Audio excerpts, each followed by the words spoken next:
Hello my dear students. बेटा, जैसा कि आप जानते हैं कि बोर्ड के पेपर में 1 नंबर वाले लगभग अप्रॉक्स 16 क्वेश्चंस आते हैं। तो आज हम आपकी जो फर्स्ट बुक है समकालीन विश्व राजनीति, तो उसका जो फर्स्ट चैप्टर है शीत युद्ध का दौर, उसके 1 नंबर वाले जो मोस्ट इम्पोर्टेंट क्वेश्चंस हैं उनको समझेंगे और याद करेंगे। ठीक है ना, जो बोर्ड के लिए बहुत इम्पोर्टेंट हो सकते हैं। ठीक है, तो सबसे पहले हम फर्स्ट क्वेश्चन लेते हैं। ये क्वेश्चन जो है क्यूबा मिसाइल संकट के ऊपर हैं। तो सबसे पहले हम क्यूबा मिसाइल संकट के बारे में बहुत ही शॉर्टली हम जान लेते हैं कि क्यूबा मिसाइल संकट है क्या। तो क्यूबा ना एक छोटा सा द्वीपीय देश था। द्वीप मतलब एक ऐसा देश जो चारों तरफ समुद्र से घिरा हुआ है। तो ये जो क्यूबा देश था ये अमेरिका के पूर्वी तट पर स्थित था और यहाँ पर साम्यवादी सरकार थी फिदेल कास्त्रो की।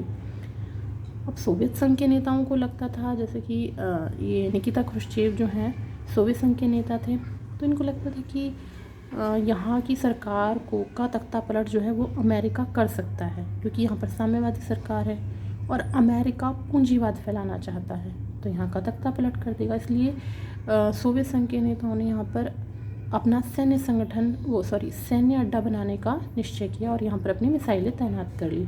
अब अमेरिका को पता चला, अमेरिका के नेता जॉन एफ कैनेडी जो वहाँ के राष्ट्रपति थे उनको पता चला, तो उनको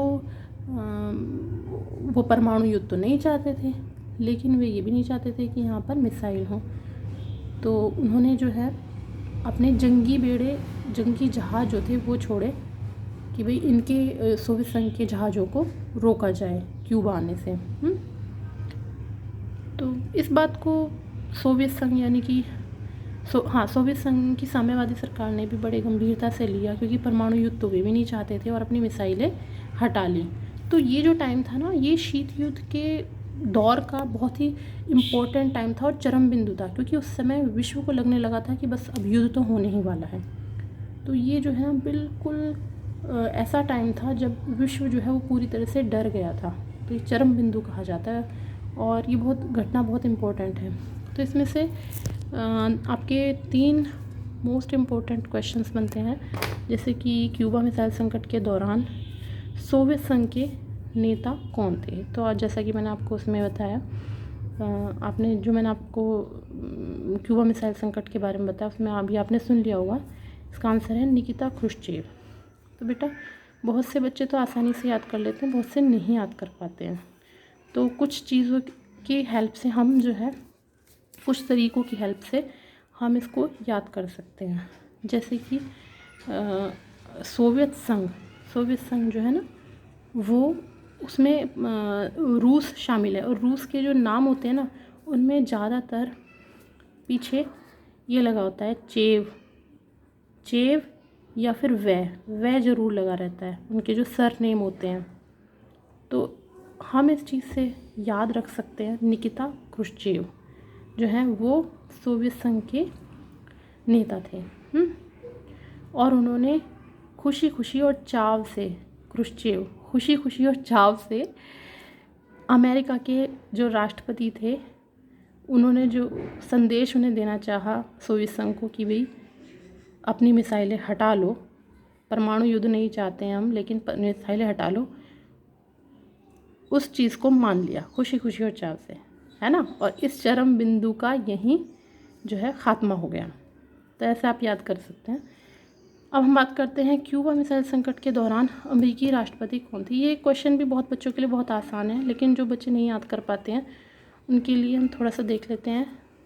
अमेरिका है ना, तो अमेरिका जो देश है उसके पास एक और देश है कनाडा और कैनेडी, ये जॉन एफ कैनेडी। तो आप याद कर सकते हैं इसको, कहीं ना कहीं हम अमेरिका से लिंक कर सकते हैं। जॉन एफ कैनेडी को आप सोवियत संघ से लिंक नहीं करेंगे अब, क्योंकि आपको पता है जो कनाडा है वो अमेरिका के पास है, एक देश है कनाडा। अमेरिका और कनाडा जो है वो उनकी सीमाएं मिलती हैं, एक दूसरे से लगी हुई हैं। ठीक है, तो इस तरह से आप ये भी याद कर सकते हैं जॉन एफ कैनेडी। अच्छा, अब हम बात करते हैं क्यूबा का मिसाइल संकट कब पैदा हुआ था। इसमें बहुत सारे बच्चे कंफ्यूज हो जाते हैं, भूल जाते हैं, है ना। और लेकिन हम इसको भी अच्छे से याद कर सकते हैं, इसको भी हम कनेक्ट कर सकते हैं। तो अब बेटा आपको याद होगा कि जो चाइना ने जो हम भारत पे आक्रमण किया था वो भी 1962 में किया था। चाइना ने जो एक साम्यवादी देश था, याद रखना, साम्यवादी देश जो चीन था, उसने भारत पे आक्रमण किया 1962 में। तो जो सोवियत संघ है वो भी एक साम्यवादी देश है, उसने भी 1962 में अपने अड्डे क्यूबा पर तैनात किए, सैन्य अड्डे क्यूबा पर अपने तैनात किए, है ना। तो आप इस तरह से 1962 अब कभी भूलेंगे नहीं अगर आप ऐसे याद कर लेंगे कनेक्ट करके। तो अब हम नेक्स्ट आते हैं, द्वितीय विश्व युद्ध की अवधि क्या थी।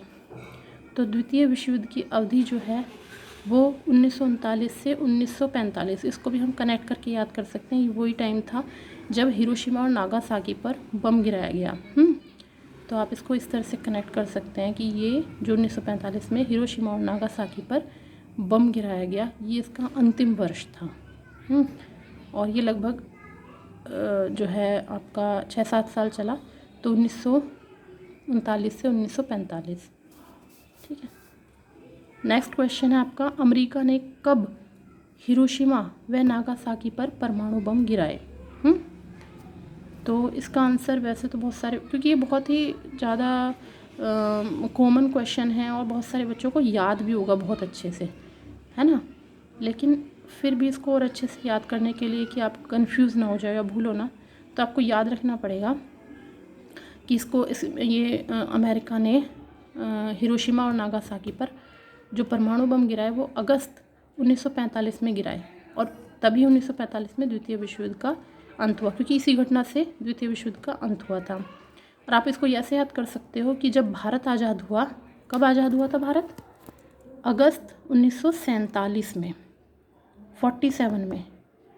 तो उससे 2 साल पहले, ठीक 2 साल पहले, इन जापान के इन 2 शहरों पर, याद रखना, 2 से जब भारत आज़ाद हुआ था अगस्त 1947 में, उससे 2 साल पहले अगस्त 1945 में जापान के 2 शहरों पर, हिरोशिमा और नागासाकी पर बम गिराए गए, परमाणु बम गिराए गए। तो इस तरह से ना आप इनको भी भूलेंगे नहीं अगर आप कनेक्ट कर लेंगे कहीं ना कहीं, क्योंकि भारत की चीज़ें आपको ना याद है अच्छे से कि भारत जो है वो अगस्त 1947 में आज़ाद हुआ, या भारत पे चीन ने 1962 में हमला किया। तो आप याद रख सकते हैं कि क्यूबा का मिसाइल संकट भी तभी आया था। इसके अलावा अगस्त 1947 से 2 साल पहले हिरोशिमा और नागासाकी पर परमाणु बम गिराए गए। ठीक है।